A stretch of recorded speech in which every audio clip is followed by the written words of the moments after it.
Líderes de los BRICS concordaron acciones para ampliar el bloque regional, así como lograr transformaciones sociales más allá de lo económico. Por eso vamos a Johannesburgo. Ahí está Yunus Sonner, quien nos da más detalles acerca de este encuentro.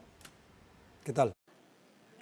Buenas noches desde Johannesburgo, Sudáfrica, donde se cumplió el primer día de la cumbre de los BRICS, con una ronda presidencial donde estaban los presidentes de India, Brasil y de Sudáfrica. El presidente de China, que había llegado ayer, fue representado por su ministro de Comercio, y el presidente de Rusia se conectó a esa ronda con una videoconferencia. Hay que subrayar que cuando empezó a hablar Vladimir Putin por la videoconferencia salió un aplauso extra en la sala de conferencia. En los discursos de los 5 presidentes salió un consenso claro hacia la ampliación de la alianza, tema que se va a abordar mañana y el tercer día con reuniones con los países que quieren ser miembros del BRICS y que están ya representados aquí por sus jefes de Estado o sus ministros. Otro tema que fue tocado, que los presidentes tocaron, fue la reforma del sistema financiero internacional, donde sí se nota una clara tendencia hacia fortalecer el intercambio, el negocio, el comercio en monedas nacionales o a lo mejor en un sistema de BRICS y sustituir el dólar por ello. Los 5 presidentes de grados diferentes aparecieron conscientes de que el mundo está en una transición. Por tal razón estaban bastante cuidadosos, pero también fijados en dibujar una perspectiva para la humanidad, no solo en términos económicos, no solo en términos de organizaciones internacionales, sino en términos de la humanidad. Entonces se puede concluir que los 5 presidentes están conscientes de que ellos mismos, con los posibles nuevos miembros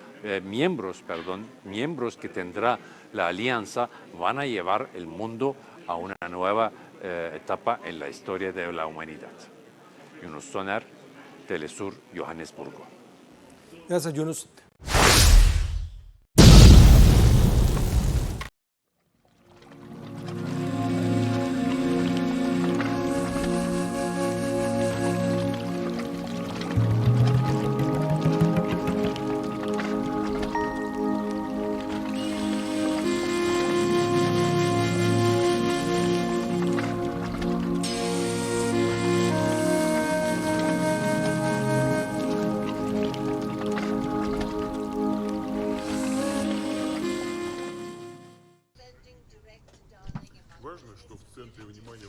Entre las comunidades de negocios, y esto afecta el crecimiento acelerado de todos nuestros estados y además los objetivos de desarrollo sostenible. Este foro debe enfocarse en asuntos como la recuperación económica post-pandemia en los estados de los BRICS, la modernización industrial, el desarrollo de cadenas logísticas y de transporte efectivas, además de la transferencia de tecnología. Estas tareas complejas deben ser realizadas tomando en cuenta la volatilidad de los mercados, además de la inflación que han surgido de parte de la irresponsable emisión sin control de moneda en ciertos países, además de atacar la deuda pública. También hemos sido afectados por las prácticas de sanciones ilegítimas, además del congelamiento ilegal de activos en algunos estados. Esto además afecta la vida económica de las poblaciones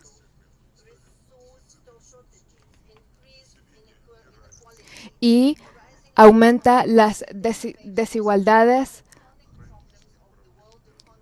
aumenta diferentes problemas en la economía mundial, la crisis alimentaria, la producción de alimentos y la actividad agropecuaria. En estas circunstancias, los estados de los BRICS deben hacer un esfuerzo conjunto hacia el desarrollo económico para tener resultados concretos. Así, se deben también lanzar proyectos en conjunto. El comercio mutuo está creciendo y se está expandiendo. Debemos basarnos en los principios de igualdad y respeto de los intereses compartidos. Esto debe ser el corazón de nuestra asociación, buscando causas estratégicas que reflejen las aspiraciones de la mayor parte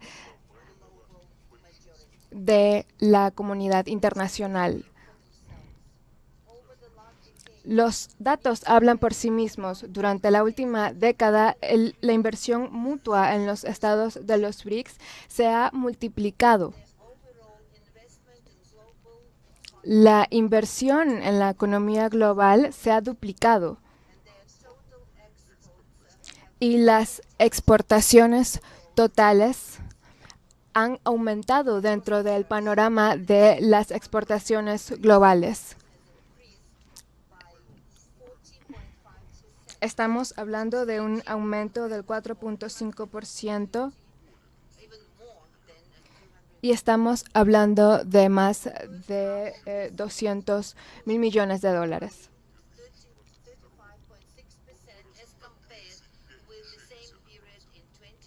Y esto lo comparamos con un crecimiento del 35.6% cuando se compara con el mismo periodo del 2022.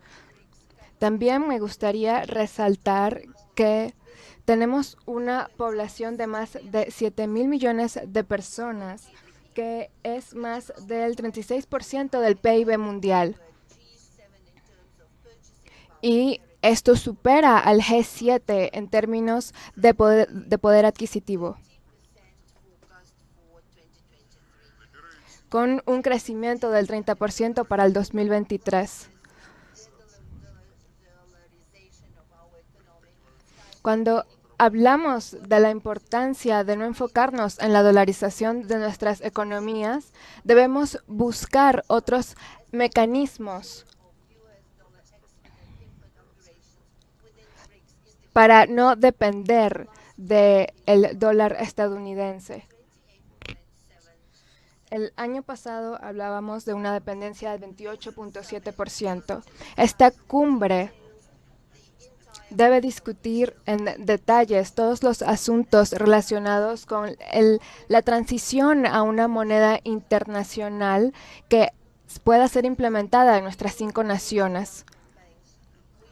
El nuevo Banco de Desarrollo se ha convertido en una gran alternativa para instituciones occidentales y tiene un rol muy importante dentro de estos esfuerzos. Debemos además mejorar la conectividad y crear rutas de transporte que sean prioridad y estén dentro de la configuración de nuestros 5 países. En este contexto, tenemos la iniciativa de crear soluciones logísticas y crear vías de tren que también tienen una importancia particular. Rusia ha estado trabajando de forma activa para crear nuevos flujos y vías de comercio con socios extranjeros.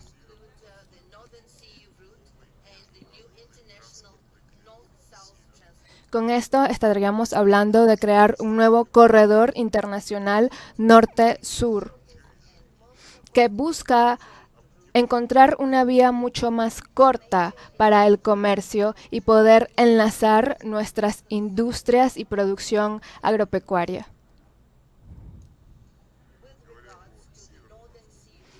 En cuanto a la ruta marítima del norte, Rusia ya ha lanzado un plan a larga escala para mejorar la infraestructura. Con esto contemplamos la construcción de puertos y de nuevas vías marítimas. Además, esto será hecho siendo complementado por energía nuclear.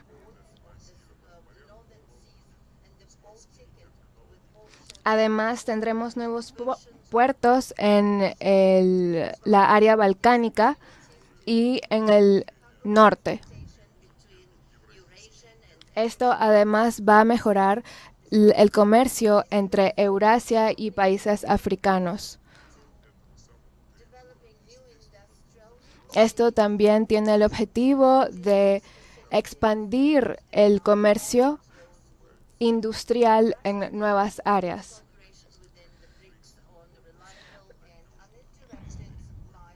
Rusia puede proveer un suministro muy importante de energía y productos del sector secundario a los diferentes países de los BRICS.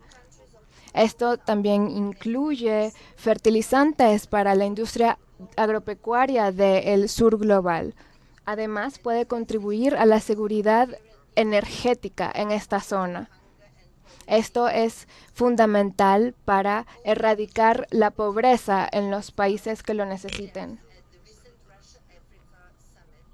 Y espero esto se pueda discutir de forma más detallada en la cumbre de los BRICS.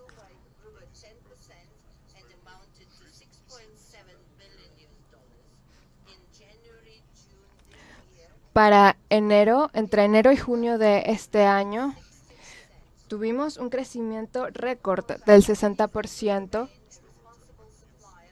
y nuestro país se mantiene siendo una fuente de alimentos primaria para muchos países en la zona.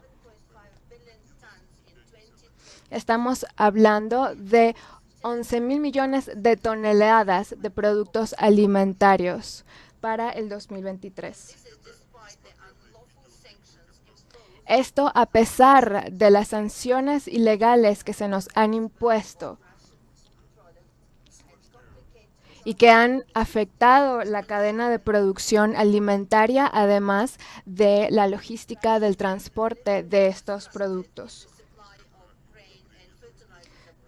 Esto también ha afectado el transporte de granos y fertilizantes a otros países y ha agravado la situación de pobreza en algunos países.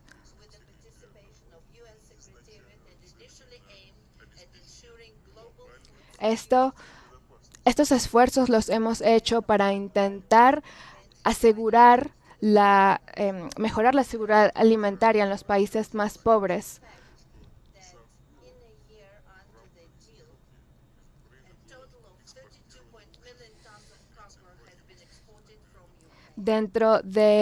A pesar del conflicto actual, hemos podido exportar 32.000 millones de toneladas de granos a los países del sur.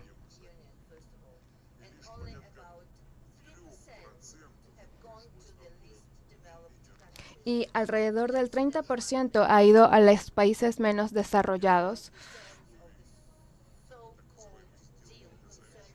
Ahora, los términos de este llamado acuerdo entre la Unión Europea también han afectado el comercio de fertilizantes. Y las necesidades y solicitudes de Rusia han sido ignoradas. Se han obstruido el acceso a puertos de la Unión Europea y es parte de una campaña humanitaria que no debería ser objeto de ningún tipo de sanción ilegal. Es por eso que nos hemos negado a ser parte de este llamado acuerdo con la Unión Europea. Y del lado de Rusia ya hemos cumplido con todas nuestras obligaciones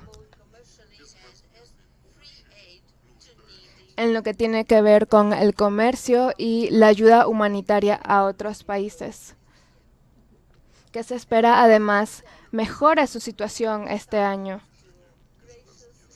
Hemos decidido proveer ayuda humanitaria a 6 países africanos con diferentes cargamentos de granos. Estamos cerca de concluir estas negociaciones y es por eso que queremos acercarnos a los países de los BRICS en lo que tiene que ver con el apoyo a países menos desarrollados, pues esto es parte de la agenda de nuestros 5 estados. En cuanto a lo que tiene que ver con los asuntos de administración, regulación fiscal, comercio electrónico, gracias al apoyo de los programas de Estado, los países de los BRICS han podido destacar en lo que tiene que ver con el mercado internacional. Además, debemos aprovechar la inversión internacional. Es importante seguir profundizando la cooperación entre los estados de los BRICS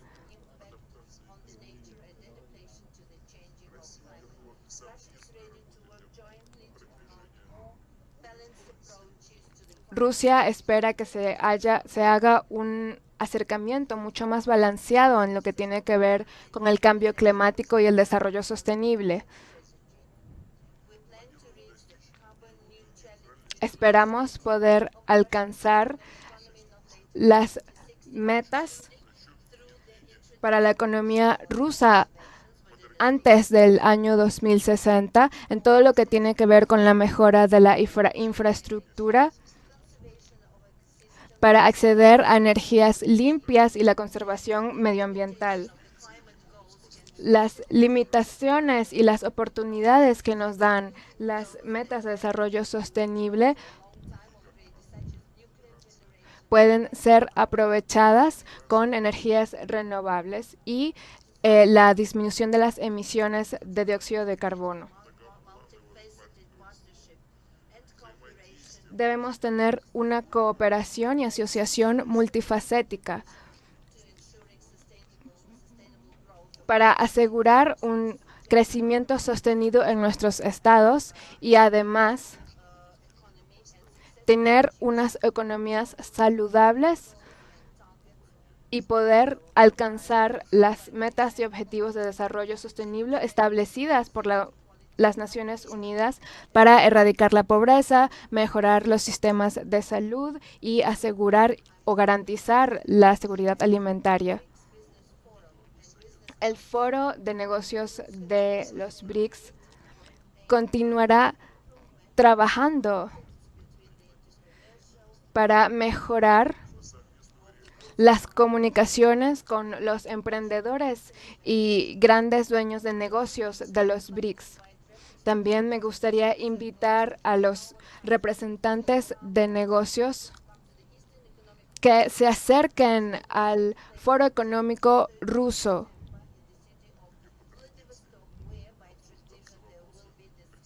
en donde tendremos diferentes discusiones de asuntos que son de completo interés para los miembros de los BRICS y la comunidad internacional de negocios. Muchas gracias por su atención.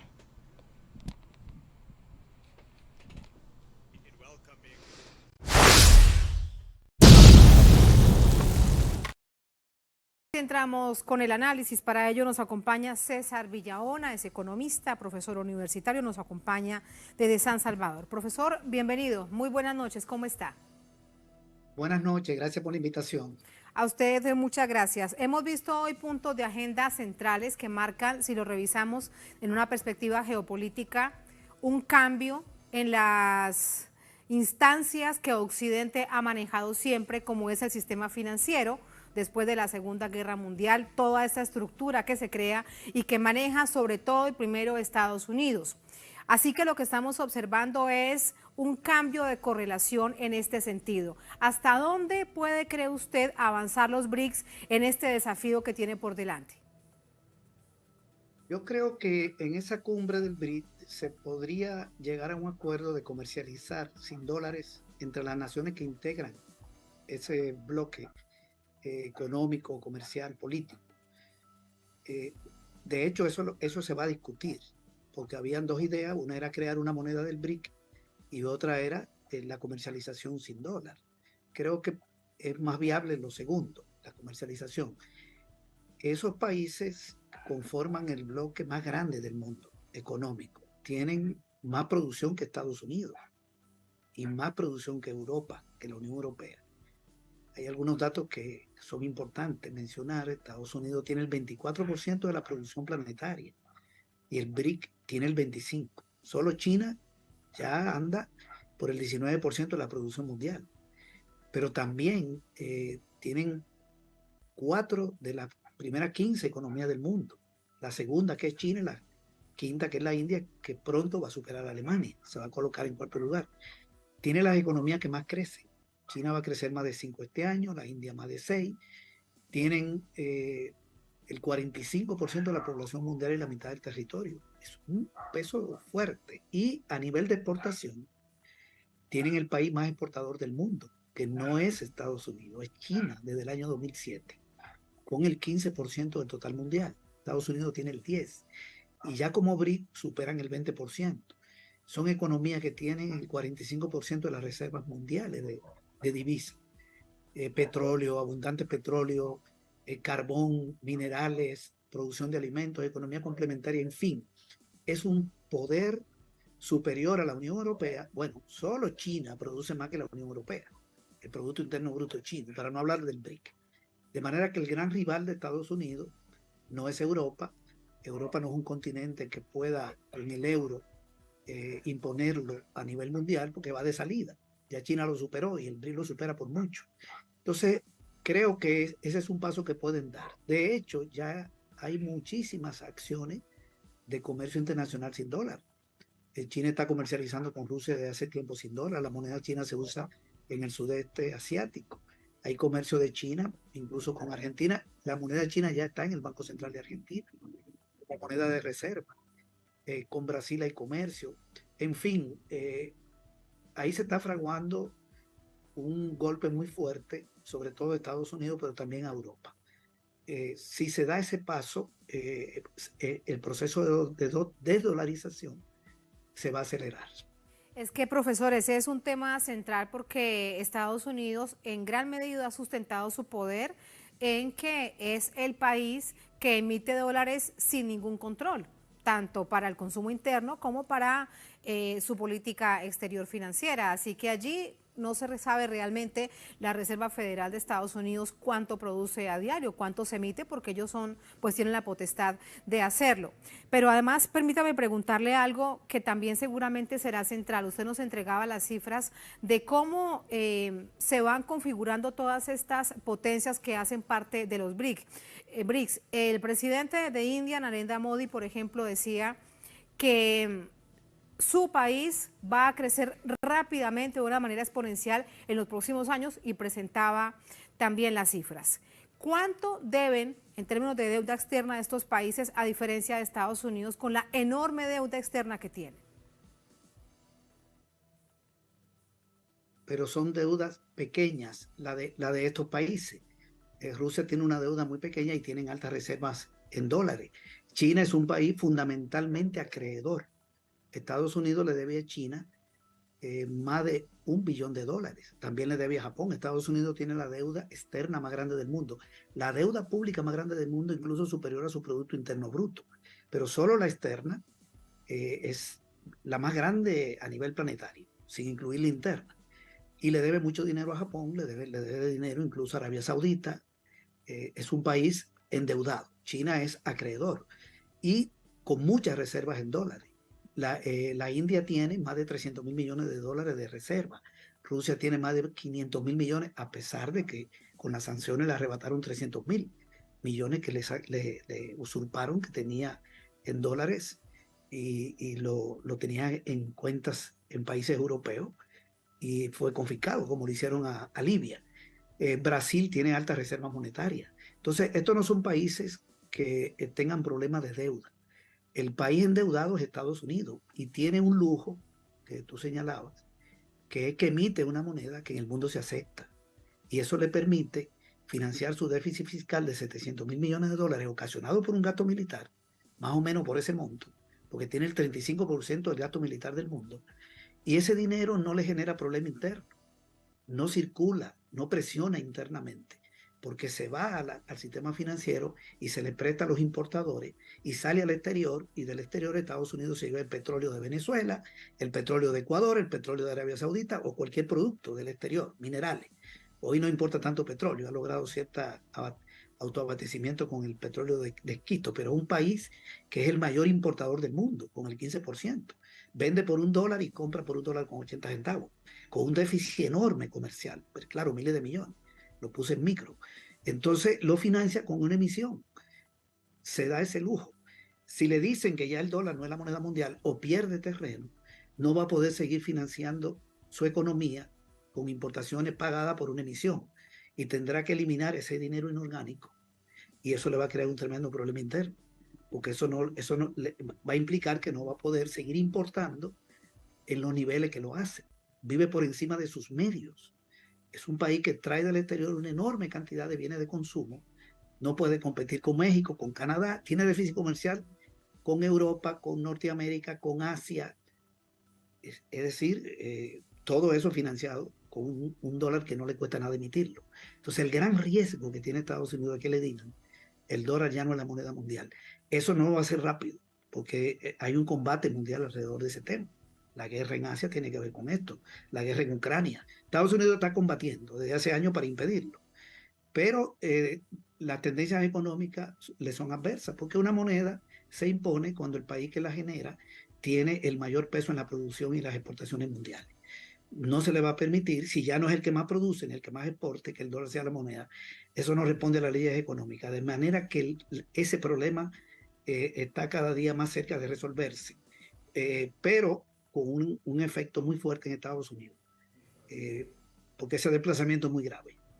Y con la peligrosidad que esto implica para un imperio en decadencia, que es parte además de lo que significa esta situación adversa para Estados Unidos cuando comienza a negociarse por parte de estas potencias con sus monedas locales. Usted nos decía, profesor Villahona, que es mucho más factible que se avance en el proceso de desdolarización dentro de los BRICS. Ahora esperaremos de aquí al jueves si se confirman qué países además entrarían a conformar parte de este nuevo poderoso bloque emergente, pero que no una moneda común. ¿Por qué no? ¿Qué trabas existirían para avanzar en ese desafío de una moneda común?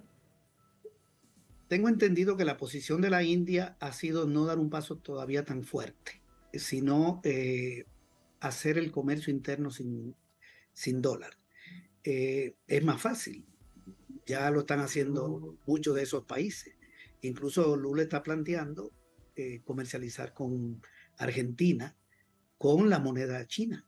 Lo acaba de decir ahí en la reunión del BRIC, que está hablando con el presidente del Banco Central, creo, de Brasil, para ver, o el ministro de Finanzas, para ver cómo se hace eso, porque ya la moneda está en Argentina, la moneda china, y puede haber un comercio. Y está planteando que Argentina entre. También hay un debate sobre eso, y hay muchos países que pueden entrar. Crear una moneda única todavía requiere que China, una moneda que sustituya al dólar a nivel mundial, requiere que China supere a Estados Unidos en el terreno de la producción, o que el BRIC lo supere mucho, lo supera por un punto porcentual, de manera que eso todavía requiere más tiempo. Pero el comercio entre ellos ya se puede hacer, porque los países pueden comercializar con sus propias monedas. Sí, esto es importante porque sin duda generará una gran cantidad de titulares, profesor, de aquí en más hasta que termine este encuentro de esa nueva cumbre, la 15ª de los BRICS. El otro tema que también ha tomado, bueno, bastante atención y parte de la agenda de los jefes de Estado y delegaciones es la unión entre lo público y lo privado, pero se habla de una unión público-privada, de cooperación, de asociación, de apoyo, no como la conocemos en varias partes de nuestros países, en donde lo privado se impone sobre lo público a través del modelo neoliberal. Quiero conocer su reflexión al respecto. Correcto, ese es otro aspecto importante que tiene que ver mucho con el tema de las inversiones. Lula planteó una inversión enorme para los países, pero ya está el Banco del BRIC. Ese banco, esa estructura que la está dirigiendo Dilma Rousseff, la expresidenta de Brasil, no es una estructura financiera privada, sino que se creó con fondos de los países del BRIC. Tengo entendido que se arrancó con un fondo de 100.000 millones de dólares, porque tienen alta reserva. Y va a seguir creciendo. También hay un fondo de inversión del BRIC para financiar obras de infraestructura. Entonces estamos hablando de recursos públicos para grandes inversiones. ¿Qué está planteando Putin en la reunión? Él está planteando la necesidad de hacer en el norte de Rusia eh, una un proyecto de ruta marítima, de nuevos puertos, terminales de combustibles, etcétera, y un corredor de norte a sur que conecte a Rusia con los puertos del Golfo Pérsico y del Océano Índico. Y esto con fondos de los estados. Estas no son inversiones privadas. Estamos hablando de fondos que pueden salir del propio BRIC. Incluso la ruta de la seda, que es el proyecto chino, engarza en todo eso. También se está planteando el apoyo a África. El presidente de Sudáfrica fue claro al pedir financiamiento para África en infraestructura, sobre todo en agricultura, en el sector agropecuario, en energía, en apoyo en la tecnología digital. Habló también del desarrollo del urbanismo en África y de una población bastante joven. Va a ser un continente que va a despegar. Y ya Rusia se comprometió a garantizarle los alimentos, incluso donaciones de alimentos, en una reunión que tuvo previo a esta del BRI hace unas semanas. Entonces, es todo una expansión la que se está generando, pero no está en la lógica privada. Obviamente, el sector privado entra, porque si se hace una carretera, se puede contratar una empresa privada. Si se hace un puerto, ahí hay una conexión. Pero la lógica es el fortalecimiento de lo público, incluyendo la moneda o el intercambio comercial. El intercambio comercial lo harían, obviamente, empresas privadas y empresas públicas. Si la hacen en moneda propia, una moneda del BRI o en la moneda china, como lo decidan, se pueden utilizar. Pero eso lo manejan los bancos centrales. No es moneda que esté en manos de entes privados, porque las autoridades monetarias son profesor, públicas. estamos ante un nuevo modelo de desarrollo. Realmente lo que Sí, estamos es ante un nuevo modelo de desarrollo. tenemos varias cosas. Uno es una tendencia cada vez más marcada al declive de Estados Unidos como primera potencia. Un declive, una crisis de hegemonía a escala internacional, porque ya no hay un mundo con una potencia hegemónica única que imponga las reglas de juego en todos los terrenos. Hoy hay un mundo multipolar. No en este momento, desde hace ya 10, 12 años. Se puede decir que eso se ha venido construyendo.